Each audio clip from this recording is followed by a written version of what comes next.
He says his clientele expect a certain degree of maturity when they come here. And so you're using a deeper voice. That was deeper? I guess I'll re-record that. What are you buying, stranger? Yep, so you got the deeper voice in the final video, but I just did it in a normal voice first time. Is it not working? Please let me know when you're ready to order. Oh, Sarah. So adorable. Read. Did someone leave this behind after their lunch break? Could be trouble if they left anything work-related on here. I'll help them out by throwing it in the trash after I'm done reading. Sirius debuts new fuel named in new lawsuit. Last month, Dr. Sirius made waves in the scientific community for the dozenth time in their storied career when they announced that they had patented the process for distilling a new helium-based fuel, one intended to replace hydrogen in combustion engines ranging from personal vehicles to full-size freighters. They made headlines again when the patent was leaked. This isn't funny, but it's kind of funny. This is an incredible article. Like, I didn't know where this was going at first. I thought it was just going to be, hey, this is going on. But this is just so good. I think I actually have to read a lot of this out to you just because, like, the articles are definitely getting longer, but you got to hear this. So it starts off, I'll summarize the beginning. Basically, what Dr. Sirius has invented is helium to replace hydrogen, because after fossil fuels ran out across the world, no fossil fuels left apart from some closely guarded national reserves. The world had to pivot very, very suddenly to not using fossil fuels, and they used hydrogen. And the problem with hydrogen is the Hindenburg, in that it is incredibly flammable and explosive.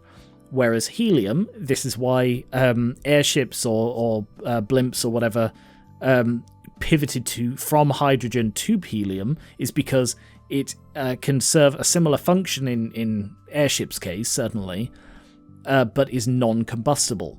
So the breakthrough here is that Dr. Sirius has found a way to combust a non-combustible helium, but it's not profitable. So it's implied that they leaked the patent in order to get other people to work on this. Steel wasn't profitable before the Bessemer process. Things panned out for the steel tycoons just fine.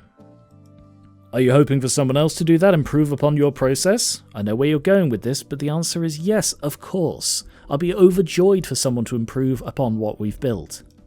You know, that's what they're accusing you of doing, leaking it intentionally. Well, it's not for me to talk about the lawsuit against me, but energy is limitless. It can't be expended. By that virtue, there cannot be a scarcity of it. You will never have a monopoly of it. And since it is infinite, the correct market price for it will, over a long enough timescale, trend to zero. And there are people who don't like that maths.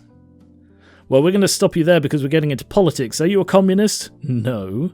Do you think science should be apolitical? Yes. Then why are you frequently evoked as an example of the liberal bias? Science isn't political.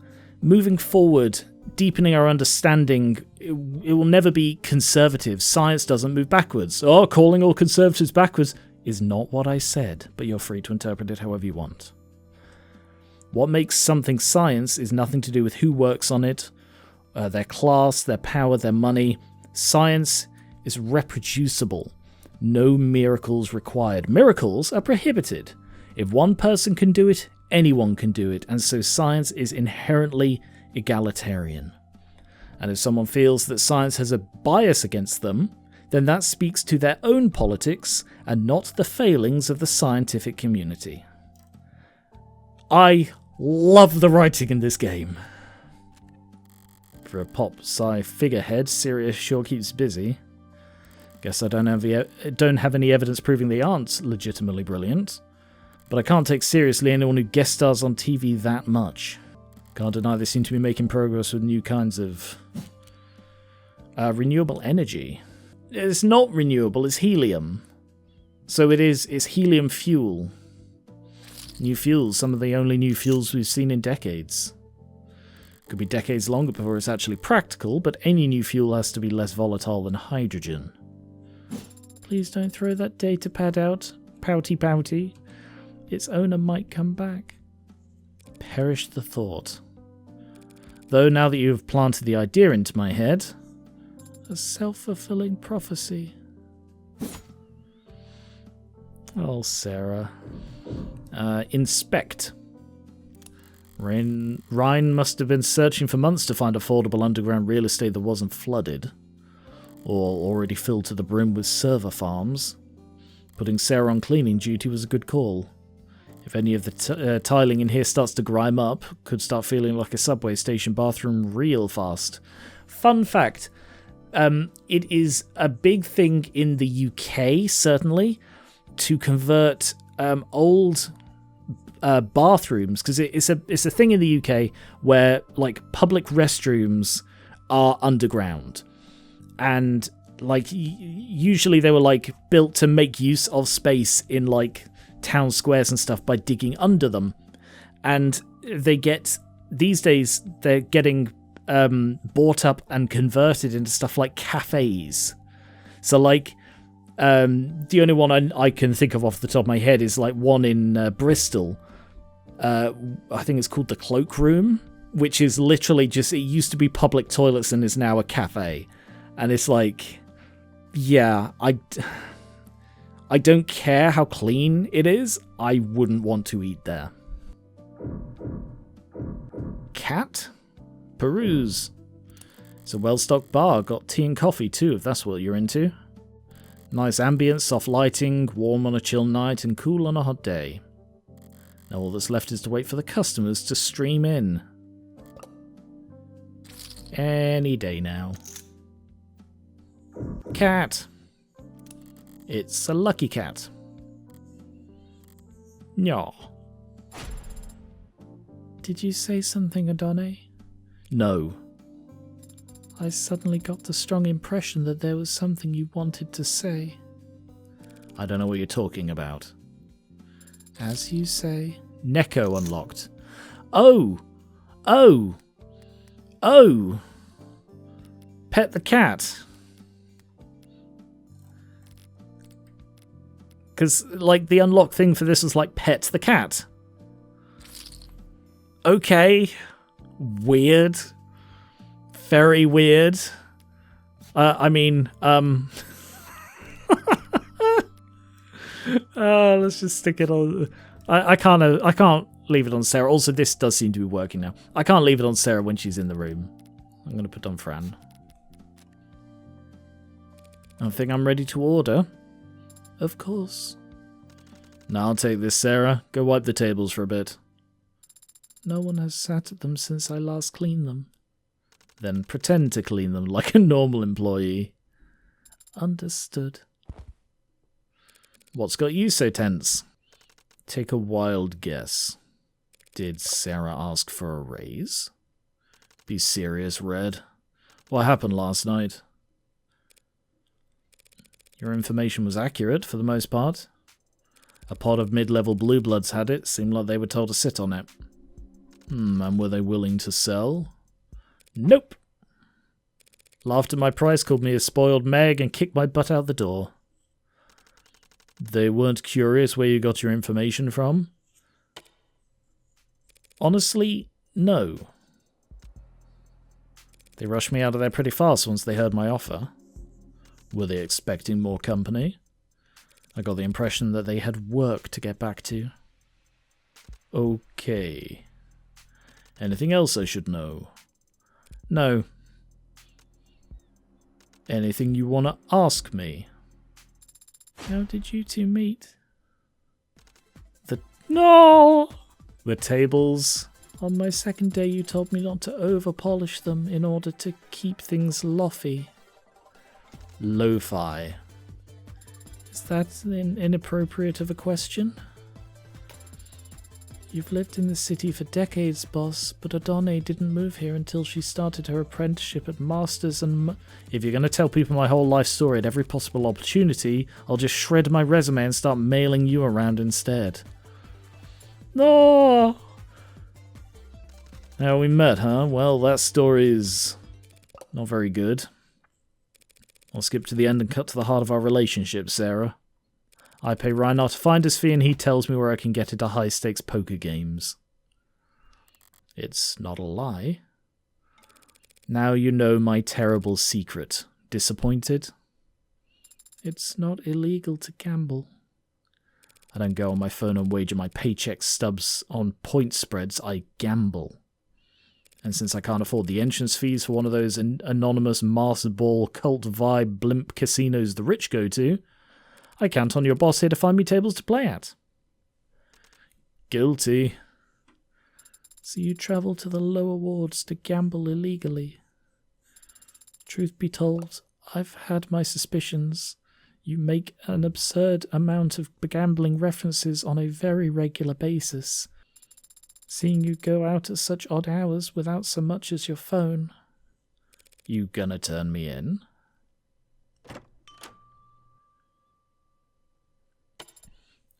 Aris. Oh, is that Japanese? It is a polite and warm greeting used to welcome someone. That makes sense for a place called Bar Kintsugi. Or is it more firm? Arashi? Two firm-looking men in finely pressed black suits with shades tinted so dark they need modded eyes to see from behind them. Despite the subtle colour palette, they stand out. It's hard not to in clothes that look that expensive.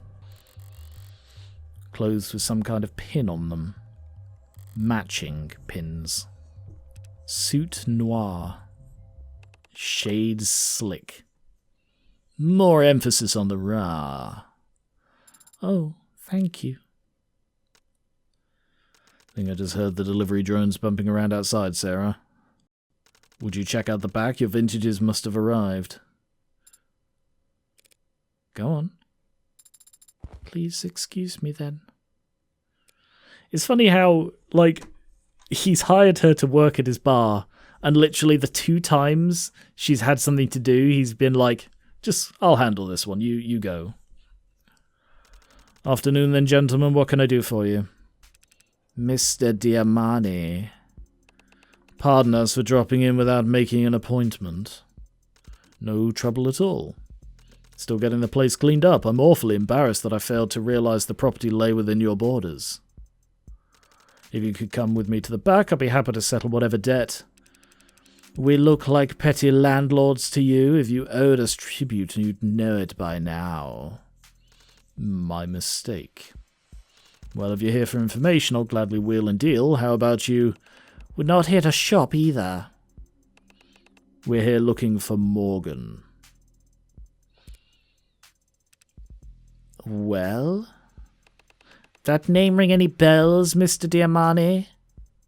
Right.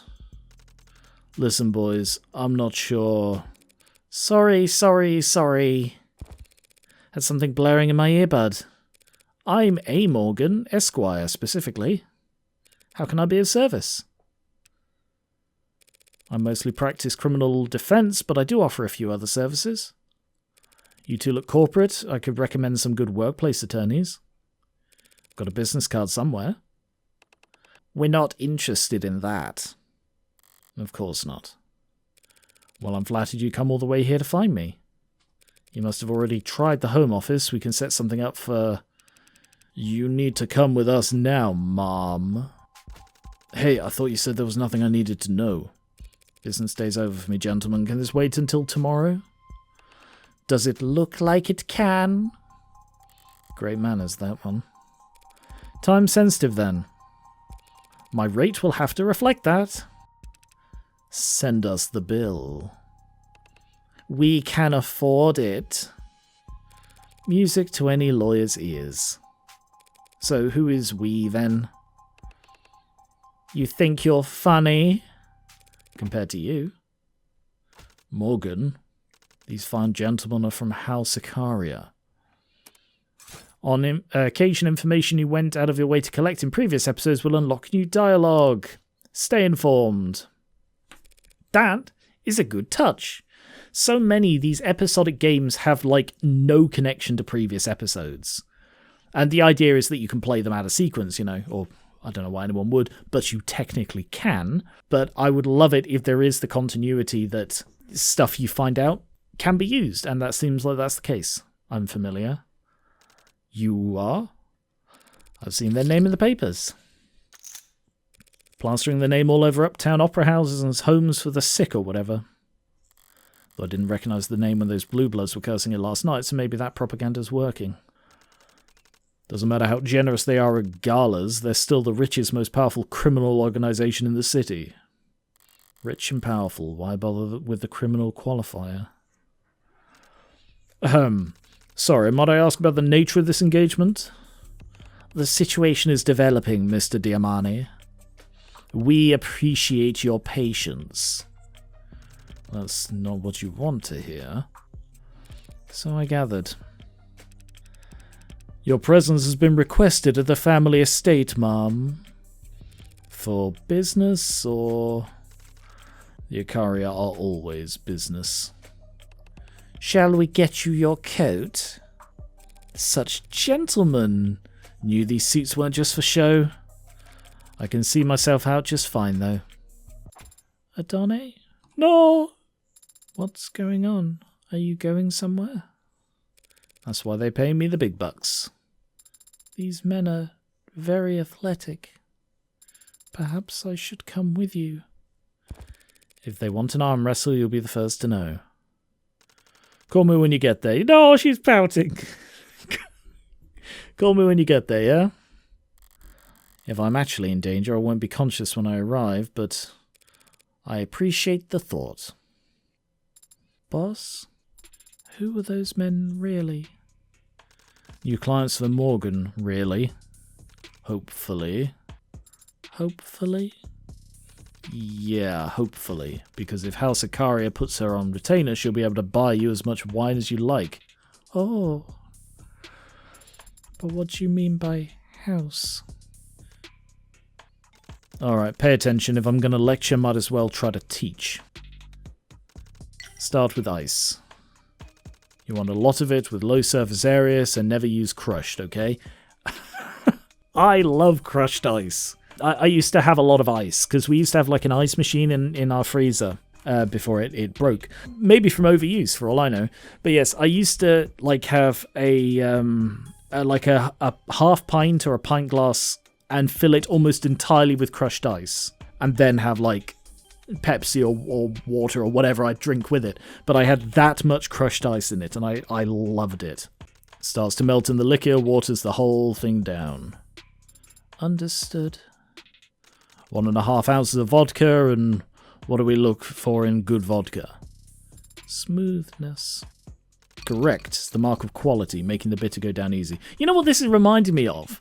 This is reminding me of Paradise Killer, and which is a fantastic game, and I believe I've compared it to this before, because that's also a sort of detective visual novel-esque thing, but that's got open world elements and stuff. But anyway, in that, one of the main characters is a bartender who talks so much about whiskey, because he, like, basically every time the world gets remade, I'm not going to go into it, you should look up Paradise Killer, every time the world gets remade, he invents a new whiskey to match the feel of the world. And it's one of those things where he talks about it a great deal. And I sort of put it up there with, like, I mean, talking about whiskey and vodka and stuff isn't as bad as when people talk about wine and when people talk about coffee, which bores the living crap out of me. And it's like, climb down off your pretentious high horse with your bloody coffee and wine obsession. Anyway, it's just a Reaver peever of mine. Correct, is the mark of quality, making the bitter go down easy. So the nobility, you know what that is? Historically, the ruling class, as enforced through economic or military might and maintained by familial relations. Juice of a full lime, look for a little spring and a consistent colour across the skin. Nobility, old money, is another word for it, and the older it is, the slower it moves. Only so much wealth you could accrue in one lifetime collected from serfs and selling horses. But the Industrial Revolution comes along, shows the world what real wealth acquisition looks like, and then you get new money, which always dwarfs old money. Inflation and split inheritances shave away any generational wealth that's liquid.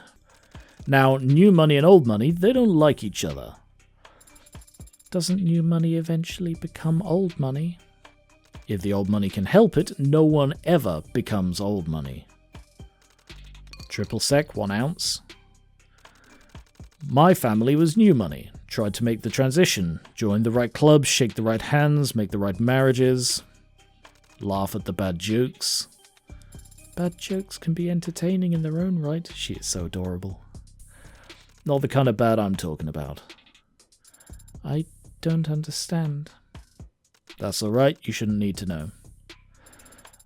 But what do you mean your family was new money? Times changed. About 30 years ago, recession, depression, civil unrest, political upheaval.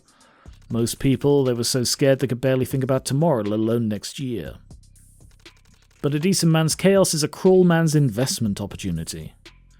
So while everyone else was panic selling off everything they could to buy food and water, a certain type of personality was buying, for pennies on the dollar as it were. Give me a peel for that lime, as shallow as possible, any white you see is just bitter. 1 ounce of gin. They were rough years, but they passed.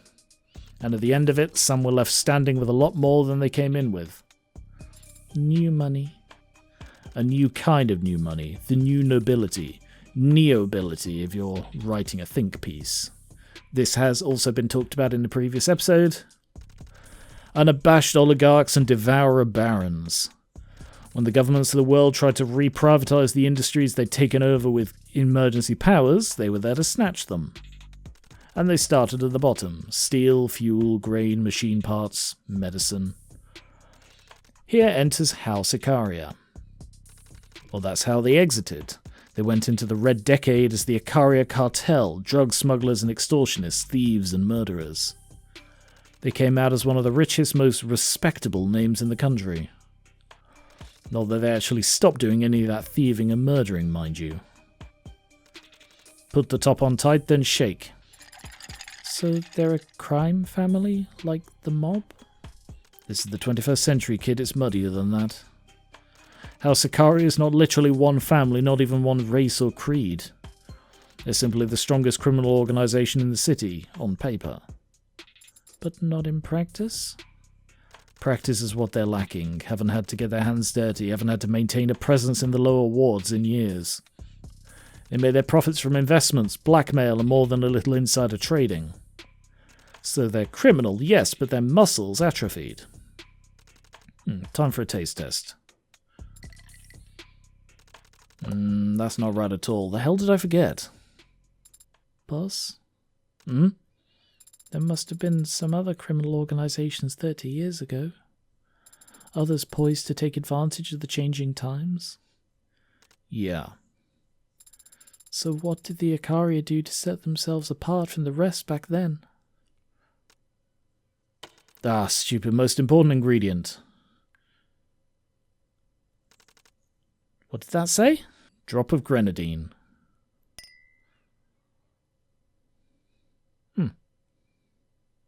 The Lady Maria. It's beautiful. This is nothing. We'd get a frosted glass if this was for a customer. Looks like a ruby in the right lighting. If you do end up helping Red work with the Icaria, don't let the warmth of their golden furnishings confuse you. All that glitters is cold. He seems like a really cool character. He is knowledgeable. He's like, what's the term? Street smart. He's friendly, and he actually does seem to respect Sarah and want to do what's right for her. Just the subtle thing of, you know, is it a she? I haven't had enough experience to know if that's the correct thing. You know, the fact that he went out of his way to say that about an ad really speaks volumes about his character. But I will be leaving it there as we're going into a new section. Thank you very much for watching. I'll be back with more of The Devil Episode 2 soon. Subscribe for that.